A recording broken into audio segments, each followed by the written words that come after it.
शेर, चूहा और नींद में डूबा हुआ रीछ। जंगल के बीचों बीच एक ताकतवर शेर लियू अपनी बादशाहत कायम किए हुए था। जंगल के तमाम जानवर इससे खौफजदा थे और उसकी इज्जत करते थे, सिवाय एक छोटे मगर चालाक चूहे मीलो के। एक दिन जब लियू एक बड़े दरख्त के नीचे आराम कर रहा था, मीलो खुराक की तलाश में आदेर अलिफादेर भाग रहा था। अचानक एक जोरदार जमाई की आवाज गूंजी, जैसे जमीन कांप गई हो। मीलो ने मार कर देखा तो एक बड़ा सासत रीछ नजर आया, जो अपनी ज्यादातर जिंदगी अपनी गौफे में सोकर गुजारता था। लियू शेर खुद को बादशाह समझता है। मीलो ने खुद से सरगोशी की, लेकिन क्या हो अगर नींद में डूबा हुआ रीछ जाग जाए। ये सोचकर मीलो के जहन में एक शरारती ख्याल आया। वो आहिस्ता से लियू के करीब पहुंचा और अपनी पुतली सी दाम उसकी नाक पर रगड़ने लगा।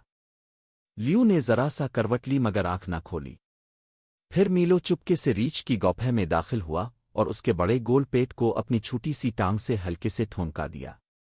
रीछ ने आहिस्ता से एक आंख खोली। हूँ, कौन मेरी नींद खराब कर रहा है? इसने नींद में बुड़बुड़ाते हुए कहा। मीलो हंसा। ओ बस एक नन्हा सा चूहा जो ये जानना चाहता है कि ज्यादा ताकतवर कौन है। शेर, लियू आ नींद में डूबा हुआ रीछ। रीछ ने एक लंबी जमाई ली। ताकतवर? मुझे इससे कोई गरज नहीं, मुझे तो बस सूना है। मगर इससे पहले कि वो दोबारा आंखें बंद करता, लियू जोरदार धाड़ के साथ जाग उठा। कौन है जो मेरी नींद खराब कर रहा है? लियू ने गुस्से से गुर्रती हुए जंगल को हिला दिया। नींद में डूबा हुआ रीछ बेजारी से बोला, ये छोटा सा चूहा। लियू ने अपनी चमकती हुई आंखों से मीलो को घूरा और मुस्करा कर बोला, फिर तुम आ गए। तुम बाज नहीं आते क्या?